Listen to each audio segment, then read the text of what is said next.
In today's video, we are visiting 3 fairy tale-like castles in a country that you might not have thought of visiting before, Slovenia. I feel like we're all familiar with France's famous chateaus, the medieval castles of English monarchs, and the made famous by Disney classics like Neuschwanstein in Germany. But have you heard of Bled Castle, Predjama Castle, or Ljubljana Castle? Well, by the end of this video, I'm sure you'll be adding them to your bucket list, so let's go.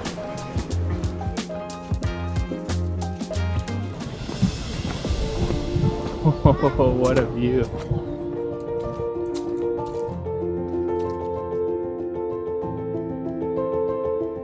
The first castle on our list here in Slovenia is Bled Castle, which is also the oldest castle in Slovenia.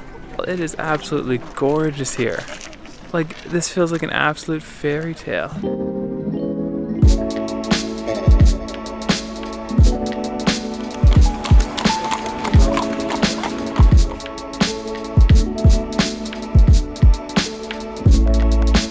Bled Castle is perched on a precipice just next to Lake Bled, which is this beautiful turquoise-colored lake that is also really made famous by the island in the middle where there is a beautiful old church built, St. Mary's Church. We're gonna go on a boat ride. It's gotta be the best way to see the lake.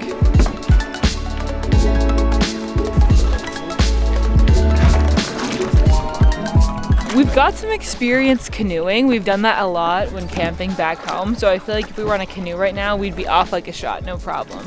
But neither of us have ever gone in a rowboat before. But Dan was very confident that he would do a good job of it. So far, pretty good. I think I'm getting the hang of this.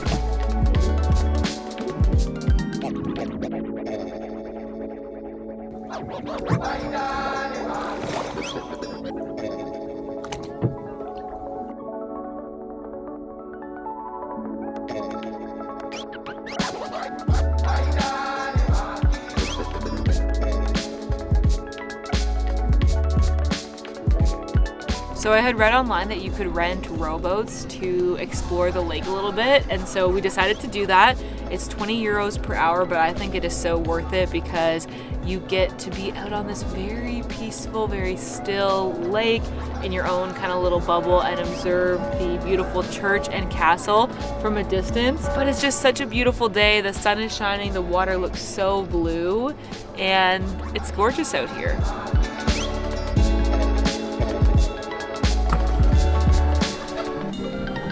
All right, I think we found a spot.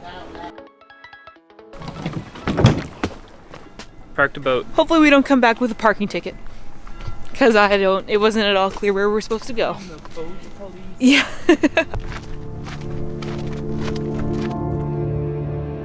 Just about 1 million steps and then we'll be at the church on the island of Lake Bled.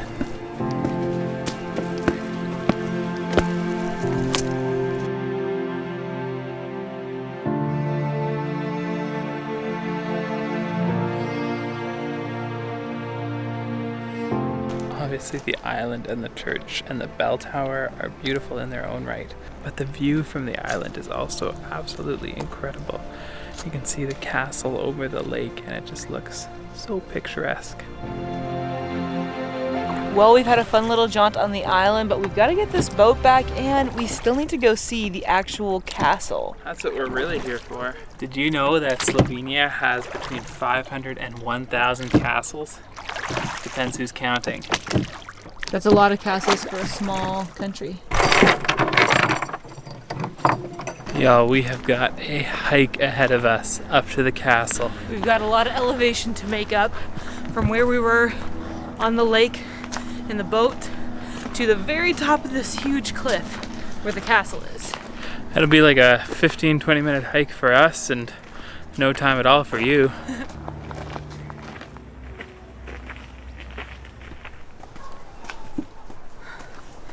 I just turned around and saw how many more stairs there are. Yeah, quite a lot. This gets more discouraging by the minute.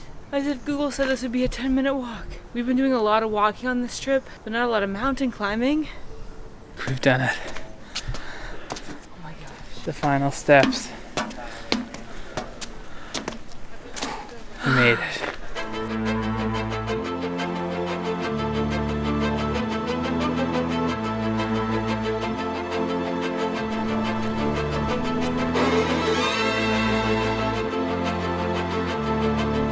So this castle is old, like seriously old. When I looked it up online, there wasn't a date saying when it was built, but rather just that it was first mentioned in the historical record in the year 1011. I will say it seems a little smaller on the inside. Down on the water, looking up at it, it looked massive. Now that we're here, I don't know. That's nice. They do have a few displays here. I think we're gonna go check out the print shop next.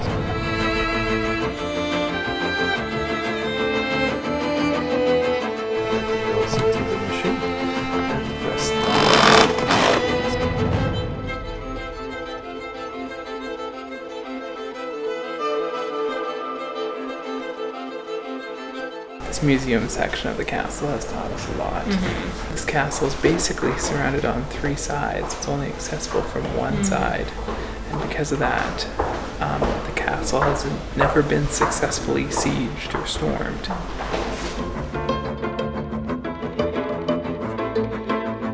Beside the museum is the chapel.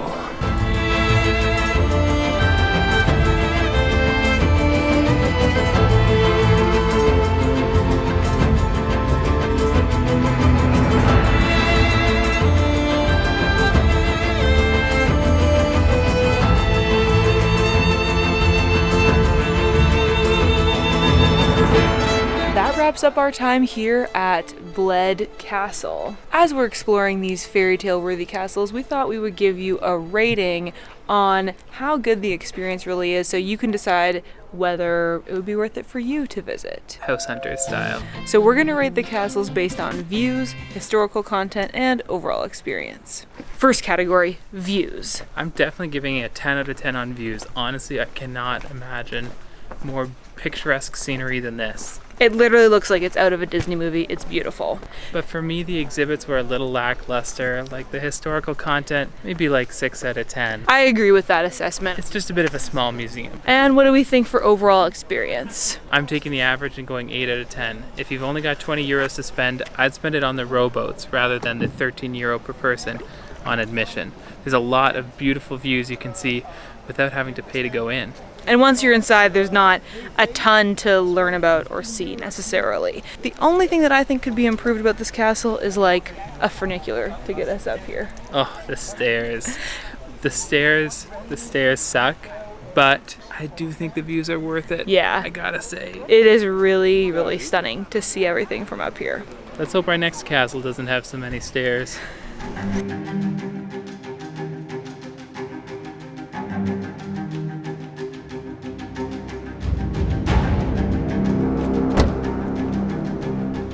This time there's no stairs because we managed to park pretty close to the castle. We drove up the hill and have now parked. So thankfully, no stairs today. Yeah. Now this is a spooky castle experience. We're here early in the morning, so it's still quite foggy. It really adds to the atmosphere. Welcome to our second castle here in Slovenia. This foggy morning we are going to explore Ljubljana Castle.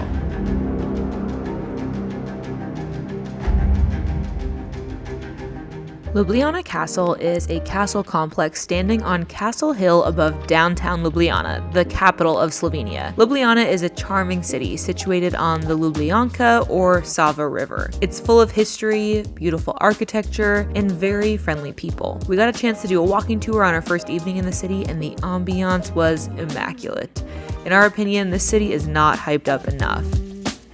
The castle in Ljubljana was built sometime in the 11th or 12th century, and it was primarily a military fortification. The school groups are piling in here. It's so quiet though. Like, we arrived basically as soon as it opened, and I mean there's a little construction going on, but there's hardly anybody here. I don't know how busy it normally is, but...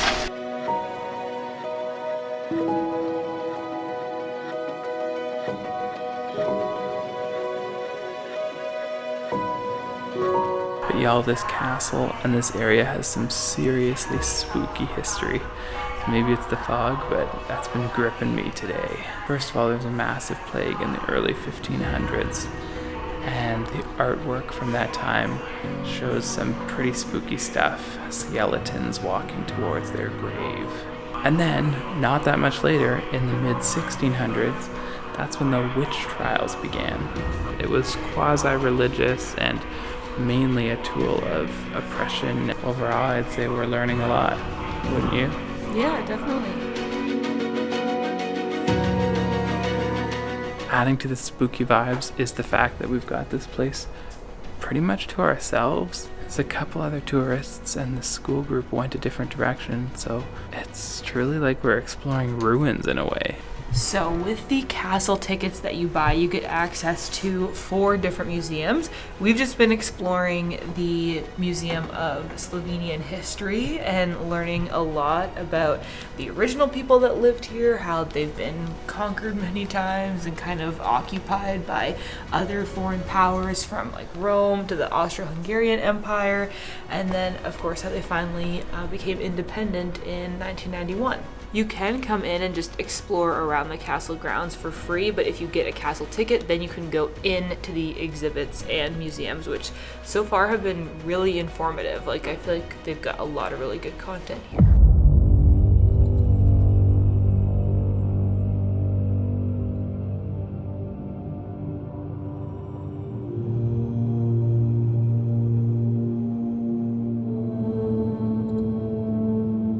Okay, I think the penitentiary takes the cake for creepiest part of the castle.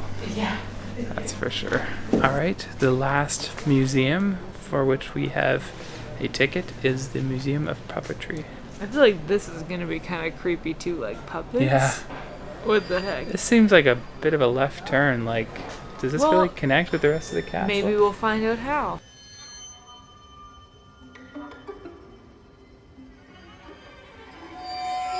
The Puppet Museum was about as creepy as we expected, but as it happens, related to Slovenian culture. Apparently, when TV was first becoming popular in the country, some of the first big programs were puppet shows. While in North America we're more familiar with old-timey children's cartoons, in Slovenia, puppets were the artistic medium of choice. After all those creepy puppets, we thought we'd better make a stop by the chapel, just to be safe.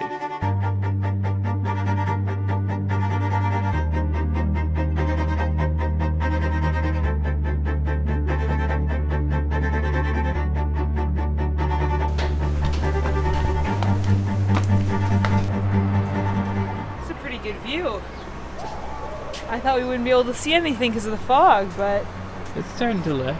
Yeah.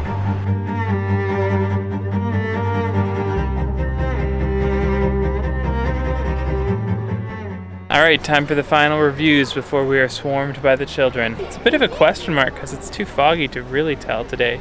I'm going to give it a solid 7 out of 10 because I know that if it weren't for the fog, it would be really, really spectacular, but we just can't really tell today. I'll give it a 6. I think the views are mostly just of the city, and we're not that high up. That's fair. Okay, category 2, historical content.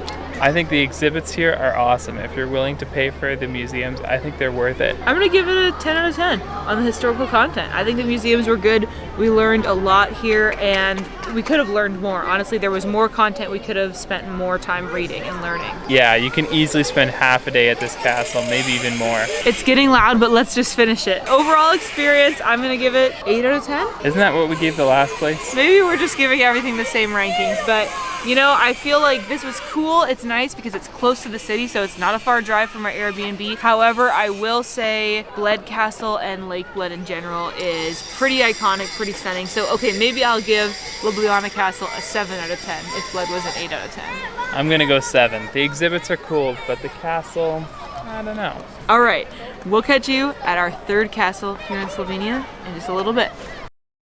We have arrived at our last castle, and this one is definitely the most unique. I'm so excited. Check that out. Whoa, that is so cool.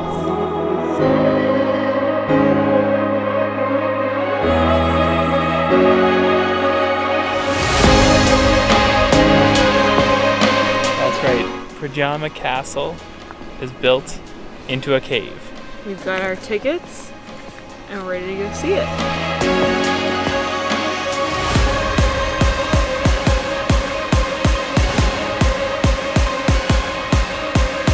I guess if you're looking to build a fortress that's blocked on most sides, then a cave's a pretty great place for it. To me, this makes perfect sense because whenever I play a new game of Minecraft, the game is like start with like a cave or something as your walls, because then you have to build less walls. Exactly. Right? Just makes sense. Just slap a bed down in a cave and call it a house. Yeah, exactly. Something tells me this will be a little fancier than that. Predjama Castle is a Renaissance castle built into the mouth of a cave in south-central Slovenia. But there's more to this striking castle than meets the eye. According to legend, 15th century robber baron Erasmus Lug made this castle his hideout when he had a run-in with the royal Habsburg family. But eventually they tracked him down here and laid siege to the castle. This is when the cave really came in handy. They had a whole network built into the caves, so when the castle was under siege, they could still get access to nearby towns through these cave tunnels that enemies couldn't navigate, and they didn't even know that they existed. And as the story goes, Erasmus was able to use the caves to his advantage. Figured out a way through. It involves like climbing some pretty sheer cliffs. You have to be a serious rock climber to do it. Back then, Erasmus climbed through these caves and came back with food for the guards stationed at the castle. Everybody inside stayed supplied. The residents escaped into the city. And so this unlikely little castle didn't fall to the Habsburg invasion. All right, let's properly show you around the place. It's time for a castle tour. Every castle needs the basics, like a bathroom that's just a hole in a really high tower and a place to shoot arrows from. This is like the defensive tower of the castle, and you can see there are like windows that you could shoot arrows through, but there's also holes that go straight down onto the drawbridge, and apparently they would pour like boiling oil down those holes onto people that were trying to invade, which sounds pretty terrifying. Well, yeah.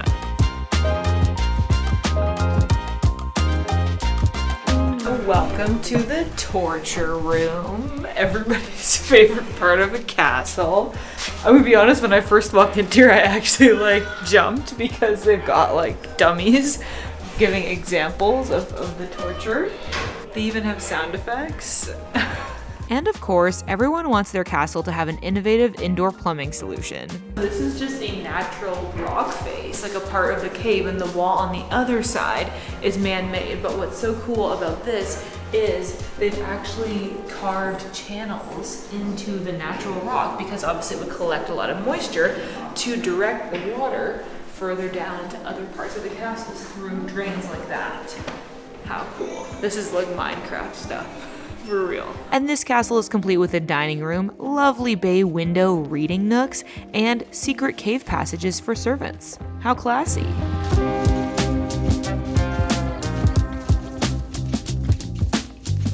Welcome to the kitchen here in the castle. Let me give you a little tour. Starting over here by the window, we've got a lovely built-in stone sink that even has a pretty simple drain straight outside, so you can do your dishes with a lovely view. Moving over here, we have a 10-meter deep shaft into the cave, which they think was probably used as a natural refrigerator. And finally, over here, we have our stove, oven, cooking fire. I don't know what to call it when it's not like electric. Hearth, I guess. But the cool thing about this is the chimney is, of course, just a natural shaft in the cave. Genius.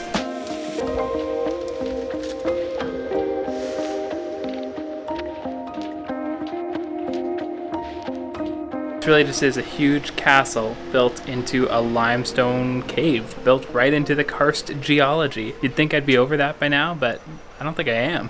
It's so cool. It's really big too. Like, it's huge. You can tell that they weren't just doing this for the function and the practicality of it. Like, it really was the house of somebody like rich and important. Like, we just walked up these really steep stairs just to get to a balcony, you know, and there's big rooms in there. So it wasn't just completely for function and security, because there's these like it's stylistic, opulent. Yeah. It's an Exactly. opulent house.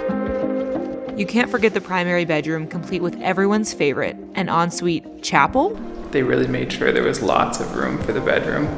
They didn't give so much room to the chapel. This is literally so small. The audio guide was saying that the family of the castle would actually sit in their warm room over here and watch the chapel services through these windows. So only the servants would actually come into the chapel for the services, but it seems kind of silly. That's the armory behind us. This place is crazy.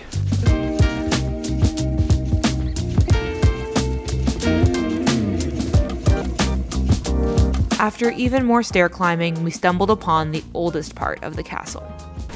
Okay, this is freaking sick. You're gonna be blown away by this. If you thought it was giving cave vibes before, now we are seriously in a cave. This is so cool. See, every good house needs a bunker. Yeah. A secondary house inside the safe room. house, just in case your castle is being sieged. Yeah. Our audio guides have told us that they don't fully know what rooms were in this part of the castle, that this part is quite old and has decayed a lot. So they know that there were rooms in here, 2 stories of rooms, but they don't know exactly what was in what room. This is crazy. This is so cool.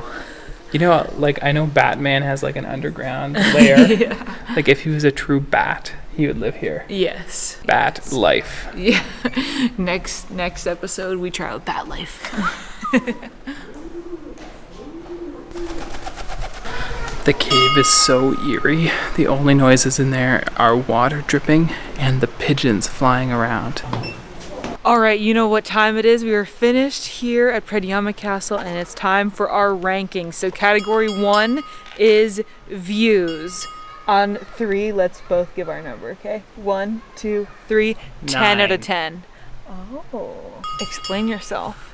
I mean, the views of the city are kind of non-existent, but the views of a cave are absolutely unparalleled. I think there are really, really cool views, not only of the castle in the cliffside, but also looking out from inside the castle of the village. So that's why I gave it a 10 out of 10. Category number 2 is historical content.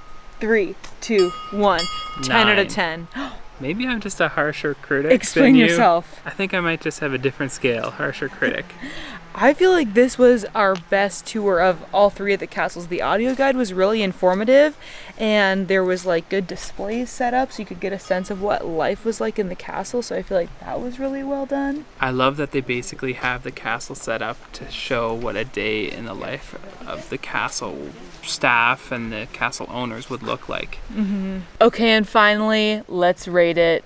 Overall experience. 3, 2, 1. 10 out of 10. This is definitely my favorite castle of the 3 that we visited. They all have their own charm and cool things about them, but this is like so unique. I don't know where else in the world you would find a castle built into a cave like this. Absolutely. This is like a once-in-a-lifetime experience. Unless we come back. Yeah, maybe we should. Well, there you have it. 3 castles in 3 days. That's our time. Now we have to split, but you'll never guess where we're going next. So make sure you subscribe, and as always, we love you all. We miss you back home, and we'll see you in the next video. Bye!